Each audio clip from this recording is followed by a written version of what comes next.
Work and Energy, Part 2. Here are your priming questions. Work and Energy, Part 2. Now we're going to talk a little bit about total energy and how we can use our work and energy together. So, total energy is the total mechanical energy of an object. The total mechanical energy of the object remains constant as the object moves, provided that the net work done by net external non-conservative forces is zero. And we're going to talk about non-conservative forces a little bit later. Okay, so we can think of this equation as simply E is equal to kinetic energy, Ke, plus potential energy. And for this, we can think of E as E total, the total energy. Kinetic energy, this is a new equation for you. Kinetic energy is 1/2 mv squared, so that's 1/2 times the mass times the velocity squared. And potential energy is the mass times gravity times the height. And we can think of this as the work that is needed to lift an object. If we think of W is equal to Fd, the force in this case is going to be the mass times gravity, that's the weight, and the displacement is the height. So this is where we get potential energy from our work equation, which if you remember, work is energy. So E total is equal to 1/2 mv squared plus mgh. And also, if you think of this, the kinetic energy increases at the square of the velocity. Hopefully you'll see this as we get to some calculations later on, especially in class. All right, so conservation of energy. This is a basic concept of all science. And this applies to chemistry, to biology, to physics, to all aspects of science. So energy can neither be created nor destroyed, but can only be converted from one form to another. So we can't just all of a sudden snap our fingers and then poof, we have energy, or in the same way snap our fingers and then we can say we have no energy. We have to change it from one form to another. We can't just make up energy or get rid of energy as we want. Now, here's where we start to get a little bit to our definitions of conservative and non-conservative forces. Conservative forces do not change the total energy of the system, whereas non-conservative forces do change the total energy of the system. If you decide to go into physics or engineering later on, there are some more in-depth definitions for these, talking about the path that's traveled. But for us, a simpler definition of just changing the total energy or not changing the total energy is sufficient. And if you think of this, when engineers are designing roller coasters, and there's actually some software out there for you to be able to design your own roller coaster if you're interested in that, they need to take energy into account, and they need to consider not only conservative forces, but also non-conservative forces. Because if something goes wrong, like in this case over here, you could be hanging upside down, standing still, or upside down, standing still, or sitting still, waiting for someone to come rescue you if they did not do these calculations correctly to figure out how much energy is required to keep you moving from the beginning to the end. And if you also look at these loop-de-loops, the way they're designed also takes energy into account. And it's also why typically the first stage of your roller coaster is to bring you up to the highest point so that you have enough energy to get you through these loop-de-loops to any other parts of the roller coaster. So energy is all around us, and it's integrated into a lot of different things. So conservative forces. There are three main conservative forces that you want to be familiar with. The first one is gravitational, and this is one that we are going to be working with the most. We also have the elastic spring force. This is what we are going to be working with later on in term 3 more. And then we have the electric and magnetic forces, and these are what we are going to be working with in term 2.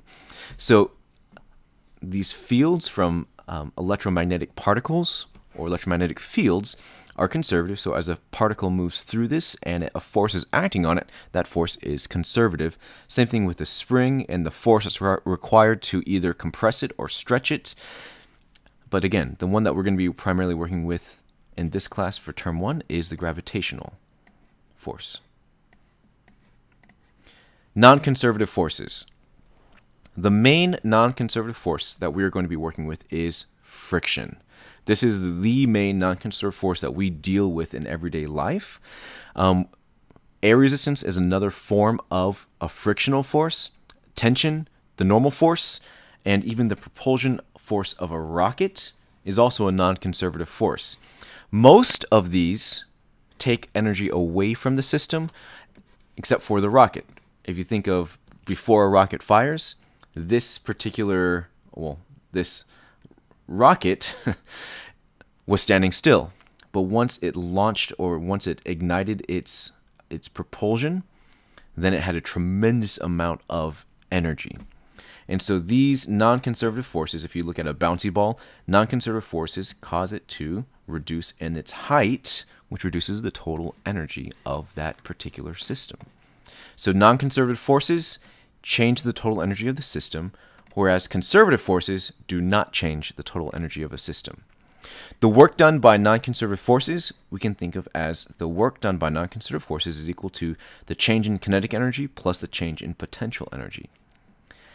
If only conservative forces are acting, when you calculate the work done by non-conservative forces, meaning you calculate the change in kinetic energy and you calculate the change in potential energy, if there are only conservative forces acting, the WNC should be 0.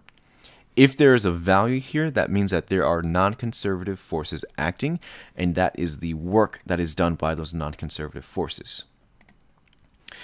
For an interesting case, in this case, if we have only conservative forces acting, and we have all the potential energy that is converted into kinetic, then the potential energy is equal to the kinetic energy. So mgh is equal to 1/2 mv squared. And this animation from physics classroom shows it pretty well. In this case, the cart starts up at the top with the maximum potential energy. When it gets to the bottom, you can see that it's converted all of the kinetic energy into potential. And then as it goes through these loop-de-loops, you can see the conversion from kinetic to potential.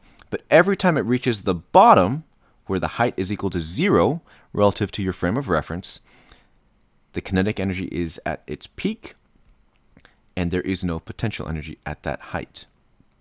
And so that is simply what this animation is showing you.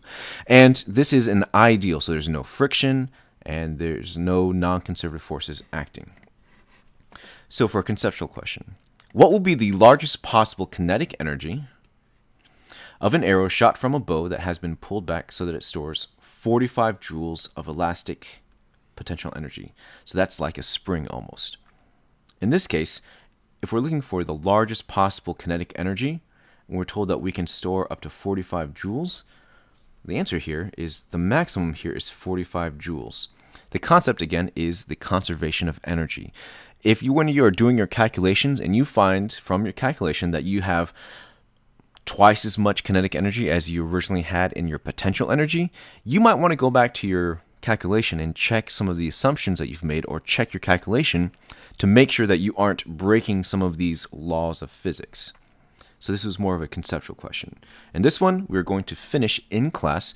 Give it a try, see if you can answer these. So a 47-gram golf ball is driven from the tee with an initial speed of 48.0 meters per second and rises to a height of 25.0 meters. That's the maximum height. If we neglect air resistance and any non-conservative forces acting, determine the kinetic energy of the ball at its highest point, so that'll be at the 25 meters, and then what is its speed when it is 8 meters below its highest point. So give that a try. We'll finish this in class.